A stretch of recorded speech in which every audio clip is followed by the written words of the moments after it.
Good morning, everyone. Myself Ashu Sharma. I welcome you all in series of operating system. आज हमारा जो topic है operating system का वो है शेड्यूलिंग एल्गोरिथम। बहुत इम्पोर्टेंट टॉपिक है in terms of your university exams and for competitive exam as well. इसमें आज हम सबसे पहले देखेंगे प्रिमिटिव एल्गोरिथम और नॉन प्रिमिटिव एल्गोरिथम, एक्चुअल में ये क्या सिग्निफिकेंस होता है, और दूसरा इनके types, and we will solve one question over FCFS, first come first serve. सबसे पहले शेड्यूलिंग एल्गोरिथम की जरूरत क्यों होती है? जैसा कि हम जानते हैं, जब हम किसी मल्टी प्रोसेसर सिस्टम के ऊपर काम कर रहे होते हैं तो वहाँ पे n number of process at time run करते हैं। उस केस में हमारे पास एक तरह की शेड्यूलिंग एल्गोरिथम होनी चाहिए जिससे हम प्रोसेस को, उनके प्रायोरिटी को डिसाइड कर सकें और उन प्रोसेस को एग्जीक्यूट होने में स्मूथली कंडक्शन कंप्लीट हो सके। दूसरा, अगर हम यूनी प्रोसेसर की बात करते हैं तो उस केस में तो हमारे पास में एक process at A time he execute होगा और वहाँ पे मल्टी प्रोसेस हमारे पास नहीं होंगे। ये कुछ इस तरह से समझ सकते हैं जैसे कि एक क्लासरूम में 10 स्टूडेंट्स की क्वेरी हैं और 1 बाई 1 मैं हर स्टूडेंट की क्वेरी को सॉल्व कर रहा हूँ, तो वहाँ पर डिपेंड करता है कि मैं उसको किस तरह से शेड्यूल करूँगा। उसी बेसिस पर प्रिमिटिव और नॉन प्रिमिटिव एल्गोरिथम को हम समझ सकते हैं। जैसे प्रिमिटिव एल्गोरिथम में क्या होता है कि आपके पास में एट ए टाइम जो है वो कुछ परमिशंस होते हैं जो कि प्रोसेस प्रिमिट हो जाता है और वो CPU से रेडी क्यू में चला जाता है। तो उसके बाद में जैसे ही हमारे पास दोबारा से वो रिकॉल होता है तो वो दोबारा से CPU में आके अपने एग्जीक्यूशन को as a first time complete करता है। तो परमिशन एल्गोरिथम्स में ये चीज़ रहती है कि प्रोसेस बार बार आएगा CPU में, रेडी क्यू से CPU में आएगा, उसके बाद एग्जीक्यूट होगा for certain first time according to the terms and conditions, and वापस रेडी क्यू में जाएगा और दोबारा से फिर आएगा। ये तब तक चलता रहेगा जब तक कि उसका फर्स्ट टाइम कंप्लीट नहीं हो जाता। इसी तरह से नॉन प्रिमिशन एल्गोरिथम्स में क्या होता है कि एक बार अगर प्रोसेस CPU में आ गया तो वो अपना वर्स्ट टाइम कंप्लीट करके ही जाएगा। वर्स्ट टाइम होता है जो CPU हैंडल करता है एक प्रोसेस को ड्यूरिंग इट्स एग्जीक्यूशन, जो पूरा टाइम पीरियड होता है इन द CPU, वो वर्स्ट टाइम कहलाता है। तो नॉन प्रिमिटिव एल्गोरिथम्स में एक बार अगर प्रोसेस CPU के अंदर आ गया तो वो कंप्लीट उसको एग्जीक्यूट होगा, उसके बाद ही वो एग्जीक्यूट हो जाएगा। तो यहाँ पर जैसे मैंने क्लास का एग्जाम्पल लिया, मान लीजिए 10 स्टूडेंट्स हैं और उन 10 स्टूडेंट्स में से हर एक स्टूडेंट की 5-5 क्वेरी हैं। तो उस केस में क्या होगा कि अगर मैं प्रिमिटिव एल्गोरिथम्स के हिसाब से चलता हूँ तो हो सकता है कि मैं जो है पहले 2 क्वेरी सॉल्व कर दूँ फर्स्ट स्टूडेंट की, फिर उसके बाद उस स्टूडेंट को होल्ड करूँ, फिर दूसरे स्टूडेंट को 2 क्वेरी सॉल्व करूँ, तीसरे की 2 क्वेरी सॉल्व करूँ। इस तरह से फिर हर किसी का टर्न अप जो है वो जल्दी आ जाता है। तो यहाँ पे जो रिस्पॉन्ड टाइम होता है वो थोड़ा सा जल्दी क्विक रिस्पॉन्ड टाइम होता है, क्योंकि प्रिमिशन होता है तो उसमें 2 क्वेरी सॉल्व करके मैं हर एक स्टूडेंट के पास में पहुँच सकता हूँ। अगर मेरे पास मान लीजिए 10 स्टूडेंट हैं तो 10th स्टूडेंट का टर्न आने की जो प्रोबेबिलिटी होगी वो बढ़ जाएगी। तो इस तरह से हम कह सकते हैं कि सेम कॉन्सेप्ट पर प्रिमिशन एल्गोरिथम भी काम करता है और यहाँ पर रिस्पॉन्स टाइम जो होता है वो इंक्रीज होता है। इसी तरह से जब हम नॉन प्रिमिशन एल्गोरिथम की बात करते हैं वो आप क्लास के एग्जाम्पल से ऐसे समझ सकते हैं। मान लीजिए एक स्टूडेंट के पास 5 क्वेरी हैं और मैं वो पाँचों सॉल्व करके ही दूसरे स्टूडेंट के पास जाऊँगा, तो यहाँ पे फिर क्या होता है कि एक स्टूडेंट के पास मुझे टाइम ज़्यादा लगेगा, तो यहाँ पे जो रिस्पॉन्स टाइम होता है वो थोड़ा सा बढ़ जाता है। तो ये हमारा जो होता है वो एक तरह से आप बोल सकते हो कि यहाँ पे स्लो वर्क कर रहा है in comparison with the preemption algorithm. तो ये तो हमारा हो गया सिग्निफिकेंस दोनों एल्गोरिथम का। अब इसके बाद जैसा कि आप स्क्रीन पर देख रहे होंगे कि हमारे पास में टाइप्स दिए हुए हैं। प्रिमिटिव एल्गोरिथम्स में SRTF होता है, shortest remaining time, longest remaining time first, round robin and priority based. तो ये टेक्निक्स होती हैं, ये एल्गोरिथम्स होती हैं जिनके बेसिस को हम कह सकते हैं इट्स अ प्रिमिटिव एल्गोरिथम। और इसी में दूसरा कैटेगरी आता है नॉन प्रिमिटिव एल्गोरिथम, जिसमें फर्स्ट कम फर्स्ट सर्व होता है, SJF होता है, shortest of first, longest of first, HRRN, multi level Q priority. तो प्रायोरिटी एक ऐसा होता है जो कि दोनों में ही आता है। आप देखिए प्रिमिटिव में भी आता है और नॉन प्रिमिटिव में भी आता है। यहाँ पे जो हमारा HRRN है ये हाईएस्ट रिस्पॉन्स रेशियो नेक्स्ट होता है, जो कि एक non primitive based algorithm category होता है। अब इसके बाद में मैं आपको एक FCFS का एग्जांपल बताता हूँ कि किस तरह से, जैसा कि इसके नाम से ही है first come first serve. So we will take one example. Suppose we have 3 process, P1, P2, P3, ये 3 प्रोसेस हैं और इनका जो बर्स्ट टाइम है वो रिस्पेक्टिवली 24, 3, 3 है। मान लीजिए कि जो इनका अराइवल सीक्वेंस है इन प्रोसेसेस का, I am just writing this is for FCFS, so this is for FCFS। मान लीजिए इनका जो अराइवल जो सीक्वेंस है वो सीक्वेंस है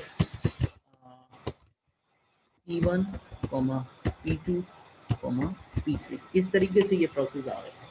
तो सबसे पहले क्योंकि P1 आएगा, P1 प्रोसेस सबसे पहले आएगा, तो उस केस में हमारे पास में P1 एग्जीक्यूट करेगा विद इन अ CPU, और उसके बाद हमारा P2 एग्जीक्यूट करेगा, और उसके बाद हमारा P3 एग्जीक्यूट करेगा। तो जब हम इसका गैंट चार्ट बनाएंगे जो कि हमें मदद करता है इसके रिस्पॉन्स टाइम को निकालने में या इसके TAT टर्न अराउंड टाइम को निकालने में, ठीक है, तो वेटिंग टाइम को निकालने में, इन सारे टाइम्स कंप्यूटेशन में गैंट चार्ट हमारी काफ़ी मदद करता है। तो गैंट चार्ट में हमारे पास में सबसे पहले जो प्रोसेस आएगा वो P1 आएगा, ठीक है, और P1 प्रोसेस हम इसको शुरू 0 से ही स्टार्ट करेंगे। तो मान लीजिए मैं यहाँ पे नीचे 0 कर देता हूँ, 0 से शुरू होगा। ये अपना कंप्लीट, क्योंकि नॉन प्रिडिक्टेबल एल्गोरिथम है, जैसे मैंने बताया था कि ये पूरा एक बर्स्ट टाइम जितना इसका होगा उसको ये जो है कंज्यूम करेगा, उसके बाद ही ये CPU को एग्जिट करेगा। तो यहाँ पे 0 to 24 आ जाएगा,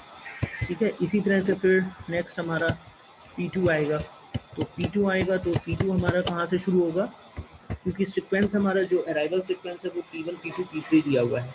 तो ये 24 से 3, क्योंकि इसका जो वर्स्ट टाइम दिया हुआ है वो 3 दिया हुआ है, तो ये 24 से 27 तक जाएगा इस तरीके से। और इसके बाद हमारा P3 आएगा जो कि हमारा 27 से 30 तक जाएगा। तो क्योंकि इनका 3 वर्स्ट टाइम दिया हुआ है P2 और P3 का, तो ये हमारा जो है टोटल इस तरीके से एग्जीक्यूशन कंप्लीट होगा। P1 का होगा 0 to 24, P2 का होगा 24 से 27, P3 का होगा 27 से पर आएगा और फिर 30 तक चलेगा। अब इसके बाद मान लीजिए हमें कुछ टाइम कंप्यूटेशन करने होते हैं, जिसमें हमारे पास में मान लीजिए कुछ टाइमिंग हमें निकालने होते हैं। जैसे कि मैं कह दूं कि टर्न अराउंड टाइम कितना होगा। तो टर्न अराउंड टाइम जो होता है TAT शॉर्ट में हम इसको बोलते हैं। टर्न अराउंड टाइम हमारा होता है completion time minus arrival time. तो जिस समय कंप्लीट हुआ है और जिस समय अराइवल हुआ, तो completion time minus arrival time हमारा टर्न अराउंड टाइम होता है। तो यहाँ पे हमारा अगर हम देखें तो अराइवल टाइम जो है वो देखते हैं और कंप्लीशन टाइम देखते हैं। तो in this case we have for P1 अगर हम देखें तो P1 के लिए टर्न अराउंड टाइम, जैसे मैंने बताया, completion time minus arrival time, ये रहा। तो आप लोग जानते हैं कि कंप्लीशन टाइम जो हमारा राइट हैंड साइड वाला है वो देखेंगे 24, ठीक है, और ये अराइव कब हुआ था, 0 पे अराइव हुआ था P1, ठीक है। तो यहाँ पे 24 माइनस 0, ठीक है, तो ये हमारा 24 आ जाएगा, ठीक है। इसी तरह से P2 का अगर हम देखें, सेम फॉर्मूला से कंप्लीशन टाइम था 27, P2 27 तक चला और अराइवल हुआ था 24, तो इसका 27 माइनस 24, तो ये हमारा 3 आ गया। इसी तरह से P3 का TAT अगर हम देखें तो P3 का जो TAT आएगा वो 30 माइनस 27 है, ठीक है, तो ये भी हमारा 3 होगा। अब हमें अगर मान लीजिए इसका एवरेज टर्न अराउंड टाइम निकालना है, एवरेज TAT क्या आ जाएगा, आप इन तीनों का सम अप करके 3 से डिवाइड कर देंगे। 24 plus 3 plus 3, 24 plus 3 27 plus 3 30 divided by 3, तो ये वैल्यू आ जाएगी 10। तो ये मान लीजिए मिली सेकेंड यूनिट्स हैं आपकी, तो इस तरीके से आप इस वैल्यू को कंप्यूट कर सकते हैं, ठीक है। अब मान लीजिए हमें वेटिंग टाइम निकालना है, तो एवरेज वेटिंग टाइम कैसे होगा, 0 तो P1 प्रोसेस तो 0 पर ही आ गया था, तो इसका तो एवरेज वेटिंग टाइम कितना हो गया, 0, मतलब इसका जो वेटिंग टाइम है वो 0 हो गया, और P2 का जो है वो 24 हो गया, P3 का 27 हो गया। तो तीनों का सम करके आप निकाल सकते हैं। तो जो एवरेज वेटिंग टाइम आएगा वो हमारा कितना आएगा, वेटिंग टाइम वो मैंने जैसा अभी आपको कैलकुलेट करके बताया, P1 के लिए 0 है, P2 के लिए 24 है, P3 के लिए 27। तो 0 plus 24 plus 27 divided by 3. Once you compute this, you will get the response. ये हो जाएगा 7 plus 4 11 24 plus 27 37 47 और 4 51 हो जाएगा. 51 है आपका, ठीक है. और इस 51 को एडजस्टमेंट, ये आपका जो है वो 51 होने के बाद में डिवाइड बाई 3 हो जाएगा. 51 divided by 3 and it will come whatever the fraction value, 51 divided by 3, 3 1 is 3 and 7 17, तो ये 17 आ जाएगा, ठीक है. तो इस तरीके से ये आपका एवरेज वेटिंग टाइम और average turn around time compute हो जाएगा.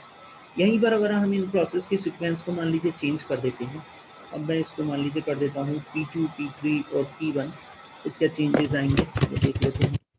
मान लीजिए इनका अराइवल जो सीक्वेंस था वो हो जाता है P2, P3, P1. तो अब आप इसका गैन चार्ट अगर बनाएंगे तो सेकेंड वाले का जो गैन चार्ट बनेगा देख लेते हैं. इसमें हमारा जो गैन चार्ट है वो कैसे बनेगा, ये 0 पर ही आएगा, ठीक है. P2 जो है वो 0 पर ही आएगा और इसका जो वर्स्ट टाइम है वो है 3. तो इसका जो वर्स्ट टाइम दिया हुआ है वो 3 दिया हुआ है P2 का, तो ये 0 से 3 तक चलेगा, ठीक है. 0 से 3 चलेगा. उसके बाद P3 का, तो P3 हमारा इसका भी वर्स्ट टाइम है, 3 to 6 चलेगा, ये 6 तक चलेगा. और फिर P1 है हमारा, तो P1 जो है हमारा ये फाइनली इसका वर्स्ट टाइम दिया हुआ है 24, तो ये 30 तक चलेगा. तो एंड तो देखिए दोनों ही अराइवल में 30 पर हो रहा है, लेकिन जब आप इसका जब कंप्यूटेशन करेंगे, जैसे तो टर्न अराउंड टाइम आप इस केस में सेकंड केस में अगर P1 के लिए निकालेंगे तो P1 का टर्न अराउंड टाइम जो है वो आपका completion time minus arrival time हो जाएगा, मतलब 30 माइनस 6, तो 24 हो जाएगा, ठीक है. P3 का आपका अराइवल हुआ है 3 पर और कंप्लीशन हुआ है 6 पे, 6 माइनस 3 हो जाएगा. और P2 का अराइवल हुआ है 0 पर और कंप्लीशन हुआ है 3 पर, तो ये 3 हो जाएगा. तो ये चेंजेस हो जाएगा. फिर आप इससे दोनों तीनों को ऐड करके इसका डिवाइड बाई 3 करके नंबर ऑफ प्रोसेस कितने होते हैं उससे आप इसका एवरेज निकाल लेंगे. तो इस तरीके से आप इन वैल्यूज़ को कैलकुलेट कर सकते हैं. इसके अलावा जो वेटिंग टाइम होता है वो turn around time minus burst time होता है. तो अगर आपको जैसे वेटिंग टाइम अभी मैंने जैसे बताया था इस केस में, केस नंबर 1 में, तो ये turn around time minus worst time होता है. तो उसमें आप लोग जो है अगर आप कंप्यूट करेंगे तो जैसे टर्न अराउंड टाइम मान लीजिए P1 का कितना था 24, तो 24 का वर्स्ट टाइम कितना था, P1 का जो वर्स्ट टाइम था वो कितना था, P1 का वर्स्ट टाइम था 24, तो वो 0 हो गया, ठीक है. इसी तरह से P2 का टर्न अराउंड टाइम कितना था 3, और इसका जो आपका जो इसमें टर्न अराउंड टाइम आपका turn around time minus first time होता है, तो ये 27 था, तो 27 माइनस 3 24 हो गया, ठीक है. इसी तरह से टर्न अराउंड टाइम आपका P3 का आ गया 3 और ये 30 हो गया, तो 30 माइनस 3 आपका 27 हो गया. तो ये भी फॉर्मूला यूज़ कर सकते हैं जब आपको वेटिंग टाइम निकालना है. और एवरेज निकालने के लिए आप वेटिंग टाइम जितने भी प्रोसेस के आए हैं अलग अलग उन सबका सम करके टोटल नंबर ऑफ प्रोसेस से डिवाइड कर दीजिए. तो वेटिंग टाइम का जो फॉर्मूला होता है वो भी आप नोट कर लो. Turn around time in short मैंने लिख दिया और BT जो कि वर्स्ट टाइम होता है.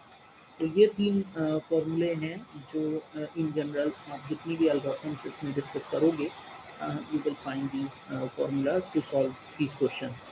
This is important for your university exams as I said you and for the competitive exams. तो आप इसको एक बार go through हो जाइएगा वीडियो को और definitely FCFS आपका concept जो है बिल्कुल clear हो जाएगा.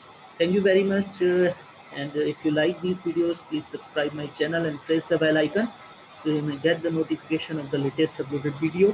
Thank you very much. Have a nice day.